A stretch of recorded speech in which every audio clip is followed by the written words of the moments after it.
इस दुनिया में सब कुछ समान है, वातानुकूल है। हमारे मन में कई सवाल हैं, भूत प्रेत तथा पिशाच के बारे में। वेदों में कई प्रकार पिशाच तथा भूतों की बातें की गई हैं। इंसान जब जीवन समाप्त कर मृत्यु को अपना लेता है तो माना जाता है कि वह परलोक में चला गया, और अगर मन में कोई अधूरी इच्छा ले मरा तो वह प्रेत योनि में शामिल हो जाता है। और इनमें से कई सारे कभी कभी इंसानों की आत्मा शरीर तो कभी खून के भूखे होते हैं, और जो पिशाच खूनी यानी रक्त का पान करते हैं वह रक्त पिशाच कहलाते हैं। और भी कई तरह के पिशाच होते हैं। कोई भी उनके सामने आए और उनका शिकार बनने से बच जाए तो वह उनकी किस्मत। यह घटना 26 साल की रीमा के साथ घटी थी। रीमा पढ़ाई के चलते 4 साल अपने घर और परिवार से दूर रही, पर अब उसकी ग्रेजुएट पूरी हो गई थी और वो अपने घर शिमला जा रही थी।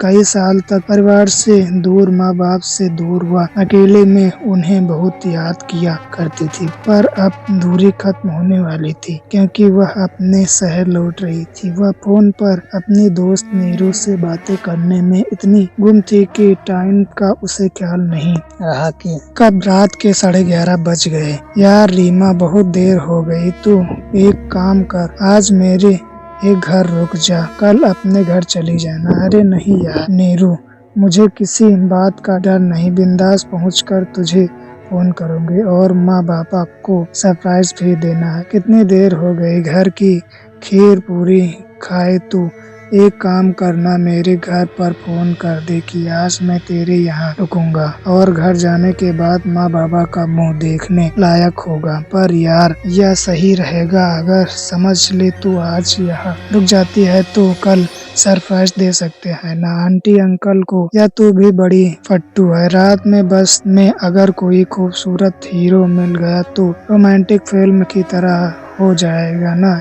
हीरो प्रार्थना कर भूत पिशाच न मिले। मैंने सुना है कि चौकी गेट बस स्टॉप अच्छा नहीं है, आए दिन वहाँ से लोग गायब होते हैं। देख नीरू, तू मुझे कहीं डराने की कोशिश तो नहीं कर रही है, मैं बहुत बहादुर हूँ, पता है ना। हाँ, छिपकली देखी नहीं कि उछल पड़ती है और कहती है मैं बहादुर हूँ कि बस यही क्यों जा रही है, ट्रेन से चली जा, तेरी सेफ्टी तो रहेगी और मुझे चिंता भी नहीं करनी पड़ेगी। अरे बाबा, चिंता क्यों कर रही है, मैंने कहा ना कि मैं चली जाऊंगी और कोई बात नहीं है, मैं तुझे कल कॉल करूंगी ना। ओके, पर हाँ 5 मिनट में तू मुझे कॉल करेगी। ओके चल ठीक है, मेरी माँ फोन करूंगी या मैसेज करूंगी। ओके अच्छा, तू मैसेज करने के लिए तैयार है, पर अगर 5 मिनट बाद तेरा मैसेज मेरे पास नहीं आया तो मैं सब कुछ तेरे माँ बापा को बता दूंगी।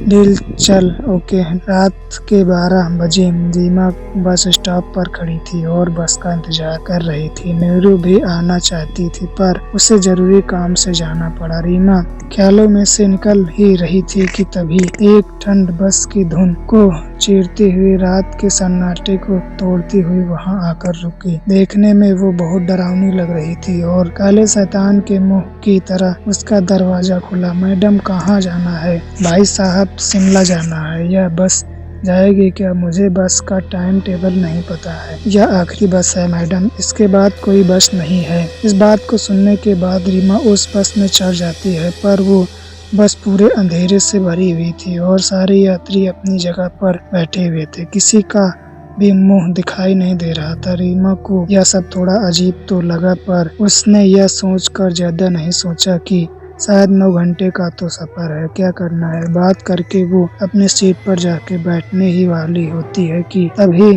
कंडक्टर बोला, तुम्हारी सीट पीछे है, टिकट कटवा लो पहले।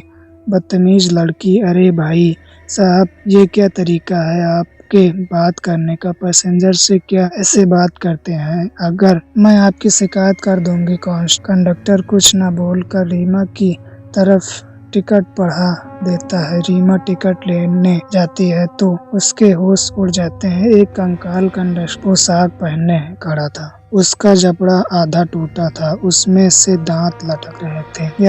यह दृश्य बड़ा ही भयंकर था। रीमा के लिए एक जोर की चीख छोड़कर रीमा वहां गिर गई। वह बेहोश होने वाली थी कि तभी बहुत से लोगों की हंसी उसे अपने कानों में सुनाई और वह सारे यात्री अब अपनी जगह से उठकर खड़े हो गए और वह सारे एक साथ रीमा को देखने लगे। उनके चेहरे को देखकर रीमा अंदर तक कांप गई थी। उनके चेहरों से ही पता लग रहा था कि वह सारे के सारे लोग मुर्दा थे। उन सबके चेहरे सड़े गले हुए घिनौने लग रहे थे। बस का कंडक्टर धीरे धीरे रीमा की ओर बढ़ने लगा, लेकिन रीमा ने हिम्मत दिखाई और उस कंडक्टर को एक लात मारी। वहां से उठ खड़ी हुई वो ड्राइवर की सीट पर पहुंची तो उम्मीद थी कि शायद ड्राइवर इंसान हो, मगर वो ड्राइवर के सीट तक पहुंचकर बोली, ड्राइवर प्लीज इस बस को रोको, देखिए इस बस में कैसे कैसे भयानक कंकाल वाले लोग हैं, ये इंसान नहीं, प्लीज रोक दीजिए। लेकिन ड्राइवर ने बस चलाना जारी रखा। रीमा ने चीख कर कहा, बस रोकिए ड्राइवर प्लीज, मुझे उतरना है। तभी ड्राइवर ने अपना चेहरा रीमा की ओर कर दिया। रीमा फिर से चीखने लगी। उसने देखा कि ड्राइवर की आँख ही नहीं थी और उसके सर से खून बह रहा था, उसका भेजा दिखाई दे रहा था। ड्राइवर ने शैतानी हंसी हंसते हुए कहा, यह तुम्हारी जिंदगी की आखिरी बस है, अब तुम इन पैसेंजर में शामिल होने वाली हो, हमारी बस में तुम्हारा स्वागत है। ड्राइवर ने इतना कहा ही था कि एक आदमी के मुर्दे ने रीमा को बुरी तरह से जकड़ लिया। उसके हाथ में अपने दांत गड़ा दिए। एक भयानक आवाज के साथ उसके हाथ से मांस का टुकड़ा निकाल कर गिर गया और रीमा दर्द से करा उठी। रीमा दर्द के मारे बेहोश होने वाली हालत में हो चुकी थी कि उसकी नजर सारे यात्री पर पड़ी जो उसके मुंह के सामने अपनी सड़ी गली शक्ल लिए हुए खड़े थे। वो पिशाच जैसे हंस रहे थे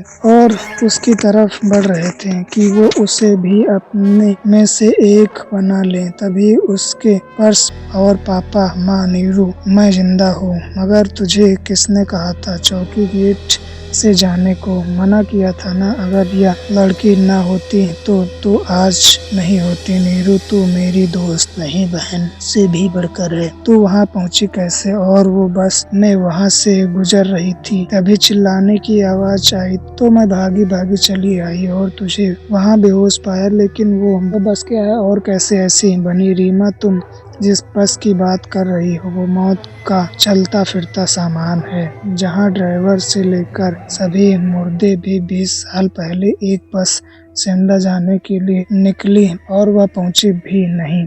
रास्ते में ही बस खाई में गिर गई। करीब आधे घंटे तक वो लोग जीवित थे और सहायता के लिए रो रहे थे, चीख रहे थे, पर देर हो गई। इससे वहाँ के सारे यात्री मारे गए और नेताओं ने इस बात को दबा दिया। मुझे यह इसीलिए पता है क्योंकि मैं उन्हीं आतंक में से एक की बेटी हूँ। मेरी माँ वहीं थी और वह आखिरी तक बची रही, मौत से लड़ रही थी। रीमा, वह सब हर रात चिल्लाती हैं और अपना खाली सीट भरती हैं। जिस दिन सारे सीट भर जाएंगे उस दिन यह सब खत्म हो जाएगा।